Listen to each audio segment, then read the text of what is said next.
Саламатсыздарбы? Эгер сиз бул материалды көрүп жатсаңыз, анда Кайрымдуу бол коомдук фондунун официалдуу YouTube каналындасыз.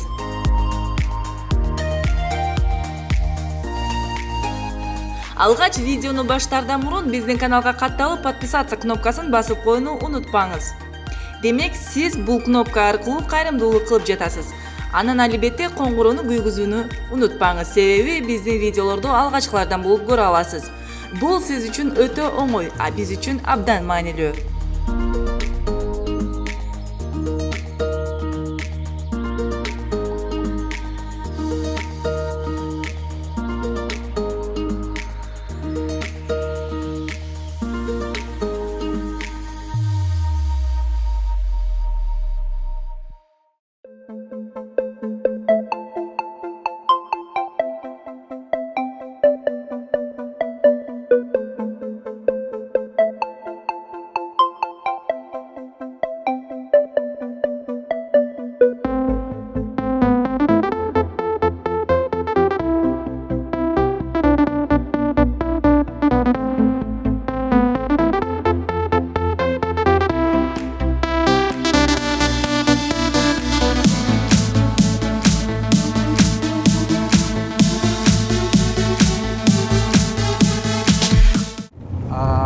Ассаламу алейкум, урматтуу мекендештер, урматтуу бир туугандар. Мына биз бүгүнкү күндө ушундай сапарлардабыз. Бул сапарлар сооптуу сапарлар деп биз ар дайым атап келебиз. Себеби Кудай буйрса ушу сооптап калсак экен, ошол жакшы ишке жанашып, себеп болуп калсак экен деген ойлор бизде жашап келет. Бирок адамда жакшы ниеттер болот экен, ал ниеттер максатка айланып, максат ишке ашыш керек экен. Ошонун айланасында бизде күчтүү аракеттер болуш керек экен. Бирок ушул аракетибиз менен мына бүгүн Кудай буйрса жакшы сапардабыз. Бул сапарыбыз мына Токмокко баратабыз. Бул баратканыбыздын негизги себеби ошол биздин бир канча убакыттар алдын боор оорусуна чалдыккан Фатима деген эжебиз кайрылган.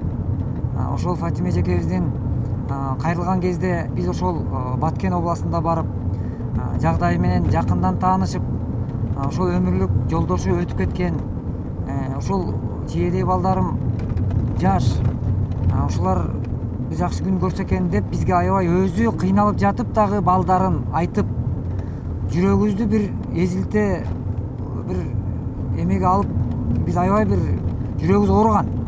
Ошондо ошол энекебиз, сиз кыйналбаңыз Фатима эже, буйруса жакшы болот баары. Биринчи маселе сиздин ден соолугуңузду жакшыртабыз керек. Анан кийинки ошол балдарыңызга өзүңүзгө турак жай, үстүңүзгө үй тургузуулар болот деп бар кезинде биз сөз бергенбиз. Бирок эң өкүнүчтүүсү бул жашоо алам, тагдыр бүт баарысы Кудайдын колунда экен. Ошентип биздин Фатима эжекебиз Кудайдын буйругу менен бул жалга менен кош айтышып, катарыбызда эмес, бүгүнкү күндө жер астында, денеси жер астында кыймылсыз жатат. Бирок бар кезинде биз сөз бергенбиз. Кудай астында ошол сиз кейбеңиз уулуңузду, өзүңүздү да үйлүү кылууга биз сөз беребиз. Сиз кыйналбаңыз деп, жылуу сөз, жакшы сөз жан эргитет деп, жакшы сөзүбүз менен дем берейли дегенбиз. Бирок мына бүгүн азыр бараткандыгыбыз ушул Фатима эжекебиздин өзү жок болсо дагы, балким Кудай ыраазычылыгынын аркасында арбагы да ыраазы болор деген үмүттө ойдо биз ушул жолдобуз. Кудай буйруса ушул Фатима эжекебиздин дагы жаткан жери жайлуу, ыйманы саламат, кабыры нурдуу болсун. Аллах Таала билип билбей кылган кемчилигин, күнөөсүн кечирип, Кудай буйруса ушул аркасында калган уулдары жакшы бир үстүндө үй болуп, жан дүйнөсү жабыркабай, жакшы жашашса, алакан жайып энеге, атага дуа кылып турса деп жакшы үмүт менен агасы катары, бир тууган агасы катары, жакыны катары тирек болойлу деген үмүттө биз коомчулугубузда жакшы жүргүзүү аракетиндебиз, урматтуу мекендеш. Ошон үчүн келиңиздер. Мына ушул сапарларыбызда биз ар дайым айтабыз.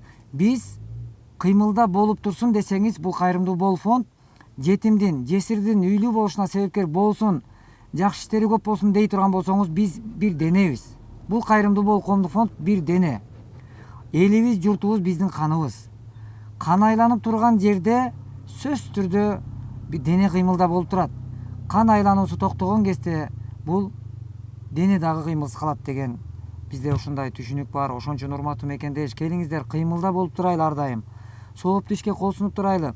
Мындай сооптуу сапарларыбыз бул денебиз кыймылсыз калып калганга чейинки аралыкта болсо экен деп Кудайдан ушундай үмүт кылабыз. Көпчүлүк бизге айтат, мен ушул жолдо баратып көп ойлонобуз, жолдо белде. Азамат, силерге эмне Кудайдын азабы?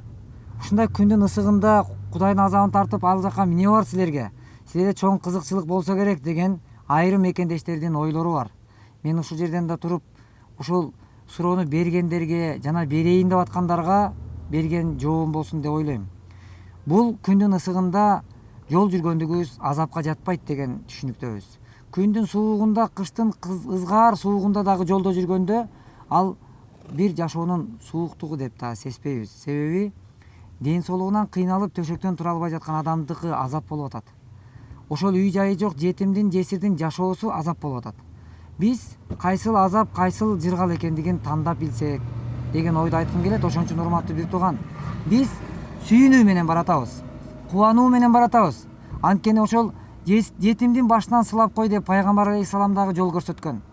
Жетимдин башынан сылап бооруңарга кысып мээрим төккүлө деген. Ошентип биз бүгүн урматтуу мекендеш мына ушундай сапардабыз. Биз менен сооптуз жолдо ар дайым сапарлаш болууга чакырабыз.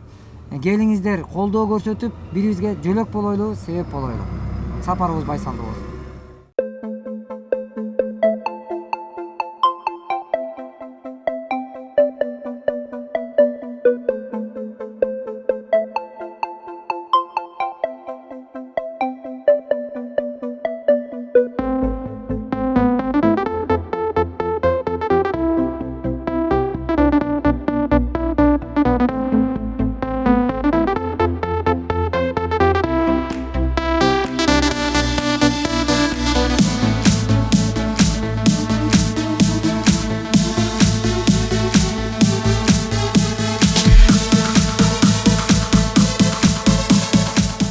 Бүгүнкү күндө түндүк жана түштүк маселеси коомубуздагы эң актуалдуу темалардын бири. Ошондой болсо дагы Кайрымдуу бол коомдук фонду колунан келишинче багар көрөрү жок, жардамга муктаж же ата-энесинен эрте ажыраган жетим жесирлер үчүн, биздин жардамга муктаж жалпы калайык үчүн колунан келген жардамды көрсөтүп, жеңилин жерден орун колдон алып келе жаткан учуру.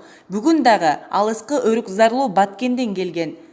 Буга чейин Кайрымдуу бол коомдук фондуна боор оорусунан жабыркап келген Фатима эжекебиз кайрылып, тилекке каршы бул дүйнө менен кош айтышкан. Бүгүнкү күндө ошол эжекебиздин артында калган 3 баласы, бир туугандары жана бул жарык дүйнөгө алып келген 82 жаштагы Ажар апа Токмок шаарына биз менен жолугуп, Фатима эжеге берилген убаданы аткаруу үчүн Токмок шаарында дагы бир ак өргөнүн фундаментин баштоо үчүн келип олтурабыз. Кызыктуу теманын баары алдыда, андан эч кайда алыстабай биз менен бирге болуңуздар.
Мына азыр биз Кудай буйруса Токмокто бул жерге келгенибиздин азырда жолдо келатып айтпага келдик.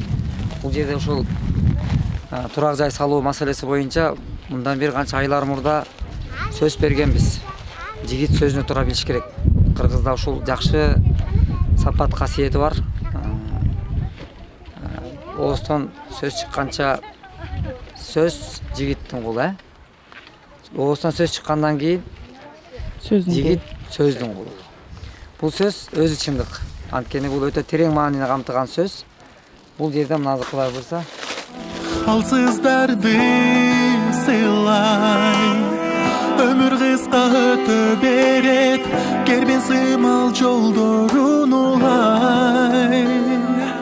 Тынбай адам ыйык ыйман менен, адам бийик акыл менен, дилибиз тазарса, жарыктыктын алдында биз ким болсок да алсыз пенде биз. Инсан жаралды бизге бул заман, жарыгы сонун бул асман алам, жакшылык болсун түбөлүк, жараткан берген өмүрдө дайым. Жаралды бизге бул заман, жарыгы сонун бул асман алам, жакшылык болсун түбөлүк, жараткан берген. Атамбек уулу О дейт. мына бул документтагы азыркы учурда ушул Фатима эжекебиздин жанында сүйлөшүп отурганда дагы ошол ден соолугу менен кыйналып турса дагы өзүнүн уулдарын, кызын ойлоп, азамат ушундай үй да үстүбүздө үй болуп калса да жакшы болор эле деген жакшы бир өтүнүч болгон эле. Анда ошол жерде тилек кылганбыз. Фатима эже, сиз Кудай буйрса жакшы болуп кетесиз.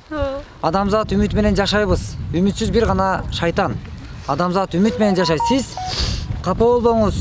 Буйрса бул сыноодо сиздин башыңыздан өтүп кетер. Анан бул үйдү да салабыз деген жакшы үмүт болгон.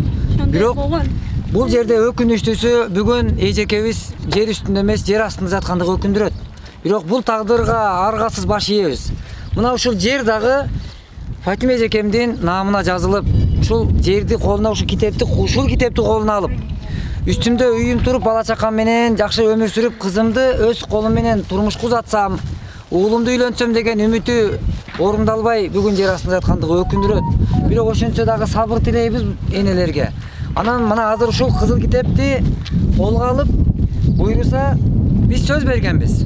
Биз Кудай буйрса үй тургузуу аракетин жасайбыз деп. Анан ушул сөзүбүзгө туруп, мынакей Кудай буйрса мына карындашыбыз турат, Фатима эжекебиздин кызы, уулу бүгүнкү күндө медреседе окуп атат. Кудай буйрса.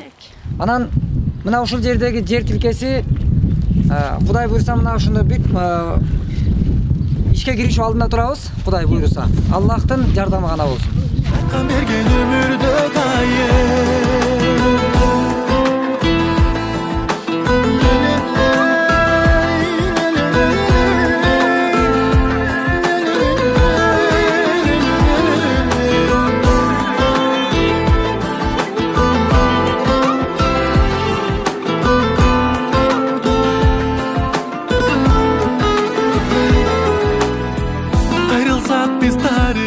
Дагы бир ирет салам айтам, ардактуу Кайрымдуу Ол каналынын жалпы көрөрмандары. Өзүңүздөр көрүп тургандай, бул жер тилкеде дагы бир жакшылыктын жушаны болуп, кубанып турган учурубуз. Себеп дегенде бул жерге дагы бир жардамга муктаж үй бүлөлөргө бардык маселе оң жагына чечилип, ошол жер тилке биздин каарманыбыздын намына алынып, азыр болсо бүгүнкү күндө үйдү баштоо алдында турабыз. Анда сөз башынан болсун. Биздин Кайрымдуу Бол коомдук фондунун мүдүрү Азамат Байматов агабызга Баткен областынын караштуу Кадамжай районунун Өрүкзар айылынын тургуну Фатима аттуу эжекебиз кайрылып, ошол ден соолугунан жабыркап келе жаткандыгынан кабарлаган. Тилекке каршы бул дүйнө менен эжекебиз 28 декабрь 2018 жылы кош айтышып, бүгүнкү күндө артында балдары калды. Ал эжекебиздин ден соолугуна кам көрүү максатында биз аракеттерди кылып жатканда жетишпей калып, бирок эжекебиздин дагы бир суранычы болгон, ушул менден кийинки балдарым жакшы күндү башынан өткөрүүгө себепчи болуңуздар деп башына үй сураган эле. Аны Азамат агабыз ошол эжекебиз бул дүйнөдөн өтүп кеткенден кийин ошол бөбөктөрдү жакшы бир турмушта жашасын деп үй салып берүү убадасын берген. Кудайым буйруп тилегибизге жетип, Азамат байке жигитти кылып сөзүн аткарып, дал ушул жер тилкеде Фатима эжекебиздин үй бүлөсүнө арналган ак өргө башталар алдында турат. Алдыда биздин эжекебиз тууралуу маалымат жана бир туугандардын ой пикирлери менен бөлүшүп, жакшы бир жаңылыкты сиздер менен ортоктошкууга аракет кылабыз. Андыктан эч кайда алыстабай биз менен бирге болуңуздар. Тарихтарга канчалаган падыша өткөн, бирүүлүктө жалган. Бул дүйнөнү башкаргандар Сулайман Пир Искендер колу ачык кеткен. Төбөлүк эмеспиз ойлон, бизде байлык бийлик толгон, пайдасын тийгизсе, жамандыктан кайтарылып, жакшылыкка кадам таштаса, инсан жаралды бизге бул заман, жарыгы сонун бул асман алам, жакшылык болсун түбөлүк, жараткан берген өмүрдө.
Фатима жеңе ушул жардам берип койсоңор, кичине ушу. Ооба, негизи бул бизде иш аткарылып жатат, бүгүнкү Бүгүн Mana şunun közünün tirigi de at koydu da şu çekti. Kızıl kitevi menen at koygan edi özü. Ana salam, özü oğurup kalı, aksa özüge ketti. Ketse ketsin alsa, canını da alıp kalaylık dedim. Хорошо, кайгырбаңыздар, анчалык сиздердин анда маекти башка күнү уланталык, ошол тойдо Кудай буйрса үйдүн тому бүтүп жаркыраганда келип бизге батаңыз бересиз, апа. Ага чейин сабыр кылыңыздар, кайгырбаңыздар. Eni Kuda halasa şu küçük kuvaşlarga bersin endi. Şu balaga bersin. Bersin endi. Azamat Canını tilep uyunibizge bersin. şu bala çakatı sağ olsun. Şunçalık Fatime jege söz berip atkарып атат мына. Өзүңөр көрүп, şu Fatime jenин жериде турат. Şu балага рахмат, миңнатта рахмат. Айтканыңыздар келсин, чоң рахмат.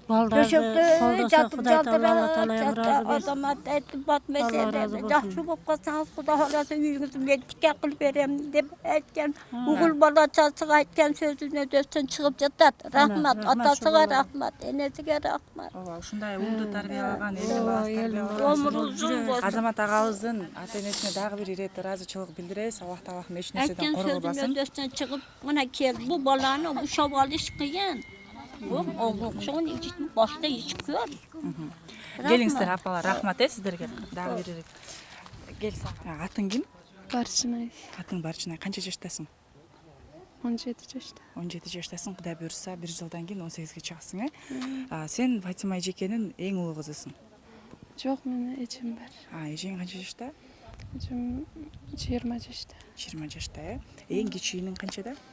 Эң кичинебиз 2005. Ömürde dayım Çaraldı bizge bu zaman Çarede sonunu asman alam Жақшылық болсын түбөлүк Жараткан берген ömürde dayım Бақыттың балын татып байыталым анды Береке болсын элде Biz Kudaydan сурайлы Ынтымақ өкім сүрсө Соғыш болбой дүйнөдө Кереги барбы бизге башка нерсе жалганда Мисалы 8-ге 9 болуп ишенде эмне бияктан среднийге камтып. Үй мына бурчка түшкөн жакшы болгон экен. Үйдүн мына жерге салат. Мына салып туруп, бул жака карап салалы. Бияк буручун иштей кылабыз, Моундай болот да. Буруч, үйдүн буручу кайда? Үйдүн буручу мына жерде болуп калат. 2 метр да. 2 метр бияк калды. Ошолордон 2 метр. Биягын 9 кылайлы болот. Биягын 9, биягын жок. Биягын 9, бул жагын 7. 7 керек. Бул жагын 7 болсо. Бул жагын 7, биягын 9 керек. Мына 1.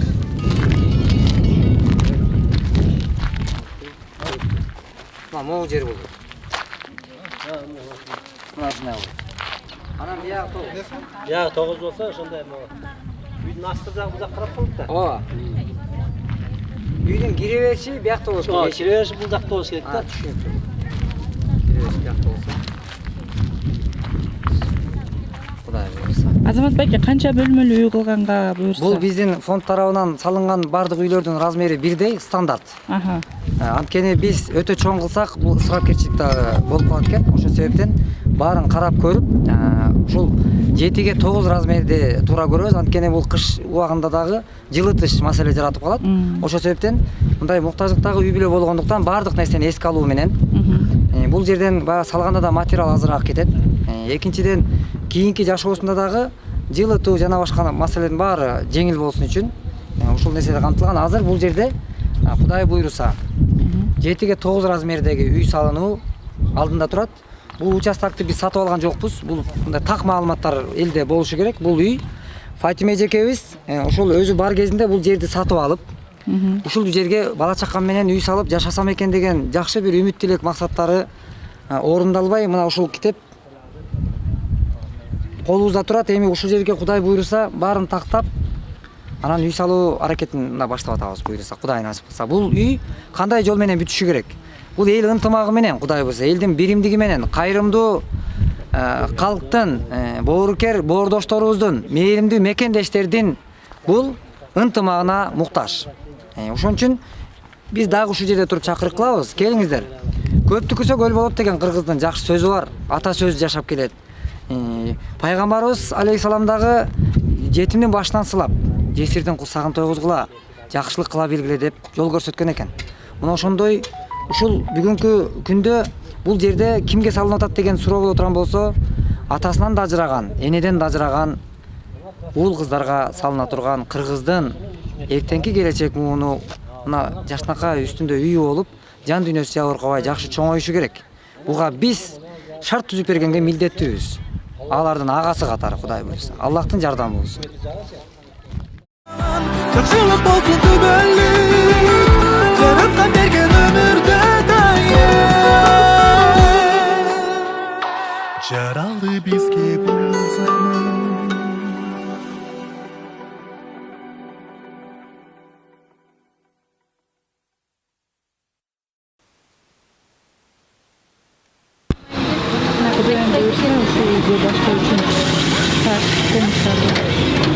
биринчи алгачкы кадамдар, аракеттер башталды.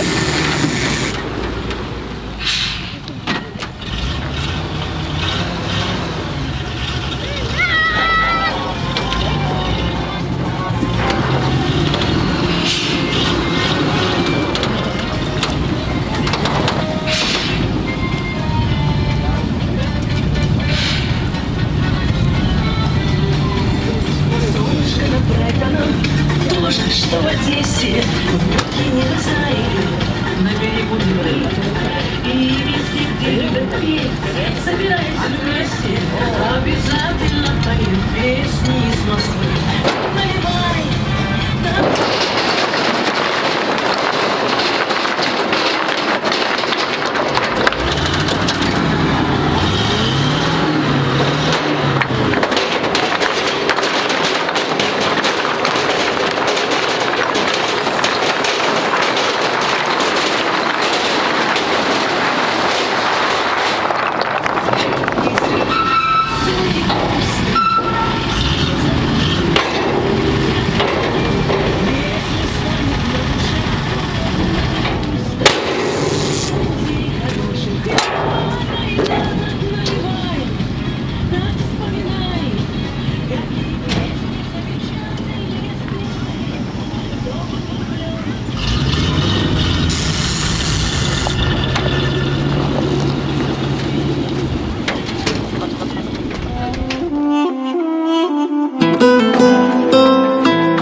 Aramızda adamlar var baylığın soğuk işke cumşap Alsızlardı sılay Ömür kısa ötüp eret Gerbin sığmal joldorun ulay Tınbay Adamı yığıyman menen Biz hazır Tokmak şahrındayız. Tokmak şahrında buyursa bir dağı bir үй бүлөнү үйлүү кылып коелу деп ошол аракет үстүндөбүз. Мына сиздер көрүп аткандай эле жумуш башталып калды. Ташын түшүрүп, эртең жер казылып үй башталат. Мына бул апабызга ушу убада кылган боюнча үй салуу башталды буюрса. Мына ушул үй салуулардын бардыгы ушу сиздер аркылуу болуп аткан иш чара. Мына биз болгону дайыма эле айтып келебиз көпүрө. Ар бир инсан бир жакшылыкка бир кадам койгон болсо, Алла Таала анын бир күнөөсүнү кечирип, бир даражасын көтөрүп, кыямат күнү бир даража көтөрүлүш дагы бул эң бир чоң нерсе. Кудай Таалам ушул даражабызды түшкөндөн сактасын. Мына азыр бул үй куруу өзү оңой иш эмес. Мына канчалаган үйлөрдү куруп келдик буюрса. Эми ошол курулган үйлөрдү кыямат күнү Алла Таалам ошонун соогуну көрсөткөн болсо бардыгыбызга, биз азамат көз чуркап жүрүп убактыбызды кетирген болсок, канча-канча күчүбүздү жумшаган болсок, сиздер салган акчаңыздар ошону кыямат күнү көргөн болсок, ушу өмүрүбүздүн өткөнүнчө үй салып эле жүрө берсек болмок экен деген дагы өкүнүчтө калат экенбиз да. Бирок ушунча жакшылыкты Алла Таалам бизге буйруп насип кылып койгонуга чексиз шүгүрлөр болсун. Көчөдө жүрдүрүп койгондо не кылмак элек. Мына азыр ушул апабыз дагы мына үйүм башталып калды деп ушундай сүйүнүп турат. Ушу үйүм бүгүн башталат экен деп алыс Баткенден жол арытып ушундай жашоо өткөн болсо дагы чарчаганын билбестен азыр келип үйгө отуруп эс алыңыз десе, жок мен эс албайм, мына балдар менен чогуу отурайын деп ушул сүйүнүп аткан убагы. Буюрса ушул апабыздын үйүн дагы тез арада аракет кылып тургузуп койсок, өтө жакшы иш болот. Ахаласа, пахмаям, курсам болуп калат. Иншалла. Курсам болуп. Жакшылык ишиңерге Кудай апарбагда рыбаз берсин, жолуңарга рыбаз берсин. Амин. Кылган эсен сөздөн немелерген кардарларыңарга, хаммеңерге башыңар эсен болсун, бала чакаңар менен сак саламат болгула. Дайым ушундай иште эл журттун башында ушундай шубадар болуп жүргүлө айланып кетейиндер. Кудай апарбагда. Endi şu 3 toğulak yetimge şunçalık rahim kılıp şunçalık kılıp sana rahmat silerge juda kursamın. Şu bala üylük caylı olup kalsa boldu. Hazır endi yaşta oldum, benim bilbeydim. Ana 18'den oyog'andan keyin tushunadi. Tushunib qoladi.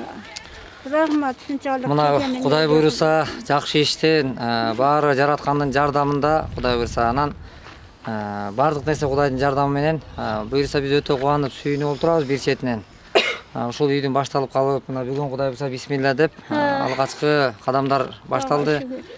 Бул жерден биз айтайын дегенибиз, ушул ишибизде сөзү жигиттик сөзүбүздү берип, ушул Фатима эжекебиздин жанында турганда да Алчынбай деген биздин айыл башчы, ошол айылдын айыл башчысы дагы биз менен чогуу туруп сөзүн берген, сөзүнө туруп бүгүн биз фундаментин куйсак, ошол айыл өкмөт башчысы катары стенасын тургузуп берүү сөзүн берди. Биз бул жерден туруп ошол Алчынбай эке ошон айыл башчылар көп болсо экен, ушундай бир тирек болчу аталар көп болсо экен деп Кудайдан тилек кылабыз. Анан бул жерден айтайын дегенибиз, мына бул үй ошол дагы баса белгилеп айткыбыз келет. Бул үйдү бизген көптөр сурайт дайыма. Кимдерге салынып аткандыгы тууралуу көптөр сурашат. Ошон үчүн биз айтып коюуну да туура көрүп атам. Бул үй ошол мынакей Фатима эжекебиздин уул кыздарына салынып атат, Кудайса уулуна салынып атат. Кудай насип кылса башталды. Эми бул жерден айтайын дегеним, эгерде биз ушул күндөрдө ушундай аракетти кылбасак, бүгүн коомчулугубузда эмне көбөйүп атат? Кылмыштуулук көбөйүп атат. Кылмыштуулуктун себептери эмнеден? Себептери келип, мына детский колонияда ушундай кыйынчылыкка дуушар болгон жаш келечек муундар туруштук бере албай, жашайын десе үйү жок. Ар кандай бир кырдаалга кептелген бүгүнкү келечек муундар кездешип атат. Ошон үчүн мындай ишти үйдү салып койсок, ошол бала жан дүйнөсү көп жабыркабай, мына ошол энебизди жанына алып отуруп сүйүнүп тургандыгы бул жакшы нерсе экен. Ошон үчүн бул нерсеге жетүү үчүн бизде аракет керек. Берекесин баары жараткандан. Ошон үчүн Кудай буйруса, келиңиздер. Биз менен бирге сооптуу жолдо сапарлаш болуңуздар. Ушул үй бүлөнүндө үйлүү болуп калышына себепкер болууга чакырык кылабыз. Кудай буйруса, сооптуу сапарыбыз байсалдуу болсун. Кудай буйруса. Кудайга парбарда. Силерге рахмат эйлен. Ben keçe saat 4'te çıkkamın ketip geleceğim. Aragan bir suyunu oturup. Bana kişinin çekeraskan kiyinde kız koyup. Alınat baba bu. Alınat. Kırgız elime de şunu jardam berip atat.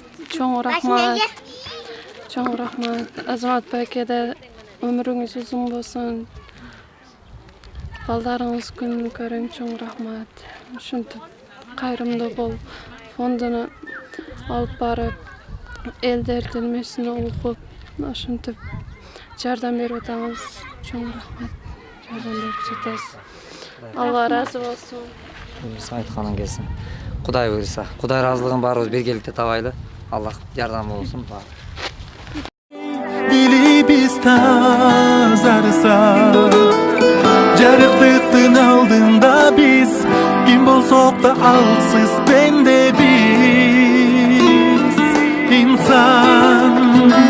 Жаралды бизге бул заман, жарыгы сонун бул асман алам. Жакшылык болсун түбөлүк, жараткан берген өмүрдө дайым. Жаралды бизге бул заман, жарыгы сонун бул асман алам. Жакшылык болсун түбөлүк, жараткан берген өмүрдө дайым.